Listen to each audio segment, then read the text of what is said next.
Hey, what's up, everybody? This is Head Coach Ross with the Tax Gym, Street Warrior, Njia Ukipora. As you know, Njia Uhuru is a Swahili term. It means the way of freedom. Kipura is the name of the ancient fighting system from Congo, which was mispronounced by the Portuguese and Brazilians as capoeira and subsequently diluted into the exercise-oriented, dance-oriented, non-self-defense cardio capoeira, which is 99.9 with a bar percent of the expression of their art. Okay, so what occasioned this particular video? Since last night and this morning, I got about 14 emails asking me about the upcoming UFC match between Anderson Silva and Israel, the last style bender, Adesanya, and who is it that I would want to win. I actually want Anderson the Spider Silva to win, and I think that even Israel would benefit from such a thing. Here's the reason why. We all know that Anderson the Spider Silva is one of my favorite guys of all time, you know, and that this last hurrah, if he does beat Israel here, he's pretty much out of any significant matches that will happen in the UFC. That's just the truth, all right? He won't have any chance to get another shot at the middleweight title.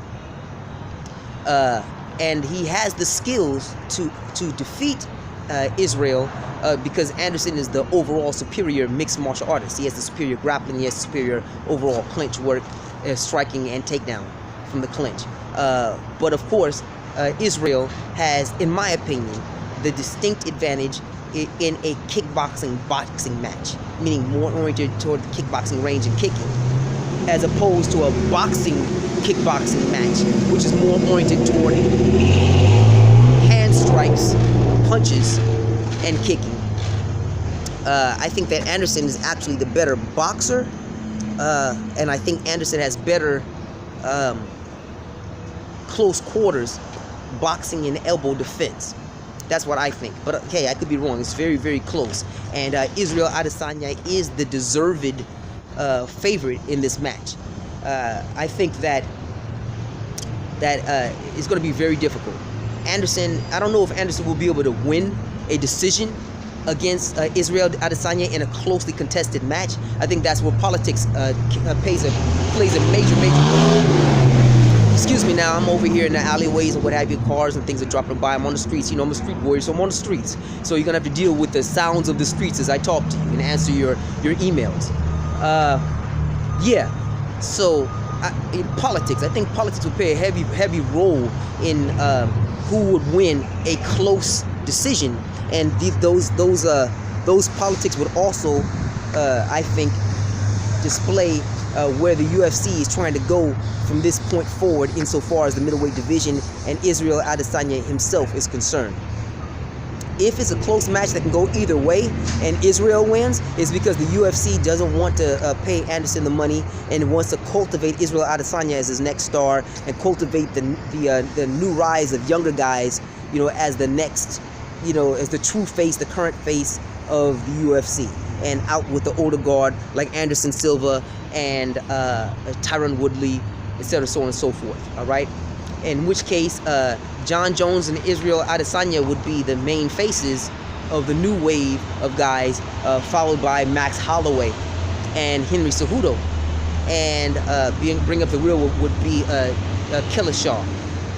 So yeah, if Anderson does win this match, it's because Anderson won the match first. It's very hard for Anderson to just to get the nod purely on the basis of politics, but it could happen, okay? But because, now here's one of the reasons why that could happen. Anderson is still the bigger financial draw. Anderson has been historically the larger financial draw. Anderson would create better stories for moving forward. It's the return of the great, and you know how Joe Rogan does, the greatest mixed martial artist in the history of the world. This man right here is the closest we'll ever have to a real life Bruce Lee. You know, he used to say stuff like that all the time. Yeah, but it's true in this case. They can build those stories up into him matching with Robert Whittaker, who is an amazing and underrated champion. But Robert Whittaker is like Marvin Hagler. He doesn't talk a bunch of trash at all. You know, when he's not in a match, he's away from the cameras. You know, he lives a humble, disciplined, good life, and you step in the ring and he'll wreck you. That's all there is to it. All right. But Anderson, I believe, has the combination of skills to actually win a decision against Whitaker, because I believe that Anderson's defense would play the difference here. Anderson's defense, his movement, his fluid striking, his combination, his creativity, and his grappling acumen.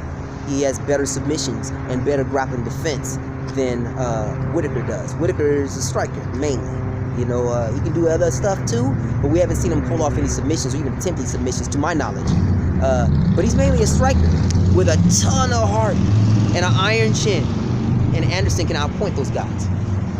Now, I think that if Anderson does beat Adesanya and then recapture the title, we open up another couple stories. Anderson now has the opportunity to reacquire the most total defenses of a title, which he used to have, into DJ, who in my opinion is actually the best pound for pound in and out the ring mixed martial artist of all time, because he didn't get in the drama that Anderson Silva did back when Fedor was in Pride. Peds and steroids were legal. Nobody was checking for them, right? But we absolutely know throughout DJ's tenure that he never popped, he was never close to it, and he beat everyone. And yes, in my opinion, he beat Henry Cejudo too, but he got robbed because DJ throughout most of his career and his division throughout most of his career was the low seller for the UFC. So the politics was against him. Anyway, hey, what's up, man? You know, yeah, I think that Anderson, you know, can I catch you for a second? Just right before I finish this video, I want to highlight you a minute. You know, I think that Anderson would provide a more compelling story.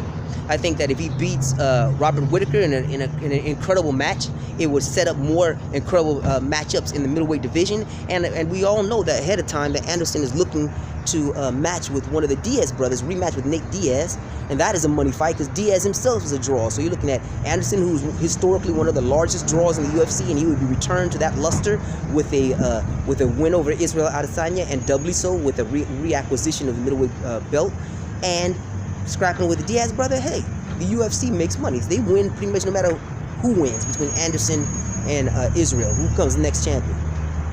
All right. I think, like I said before, I think that Anderson beating Israel would actually be better for Israel in the long run, because you know what? Let's keep it 100. If Israel learns offensive and defensive grappling, wrestling, and submissions, that dude is the next middleweight champion. He really is. Period. Nobody can really see him standing, you know, with his glory kickboxing skills. Nobody can really see him standing, really, you know. And if he adds those other elements to his arsenal, that dude is the next champion. But right now, he doesn't have those other elements to the level and to the degree that he should. He doesn't have the arsenal that makes him an actual mixed martial artist. He's a striking specialist with defensive skills, wrestling and grappling, like you want a champion, right?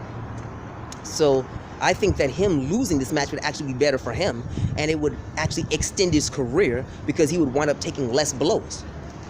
Okay? And I think that the UFC would win in the short term insofar as making money is concerned, instead of so on and so forth. So that's my thoughts about the matter. Okay?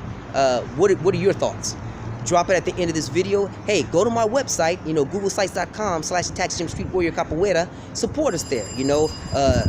These videos I'm trying to present for you guys are free, but it's not free for us. So please, you know, support us there. You know, the ebooks are highly affordable, all the way to my downloadable instructionals, where you get videos, hours and hours of instruction, self-defense and application, so on and so forth, of Njia Uhuru Kipura, downloaded directly to your email or to your Google Drive or whatever the hell you got. All right? So listen, take care of yourself. Be safe out there. Said Coach Ross of Tax Gym Street Warrior, Njia Uhuru Kipura. Asante sana. Amani. Ashe.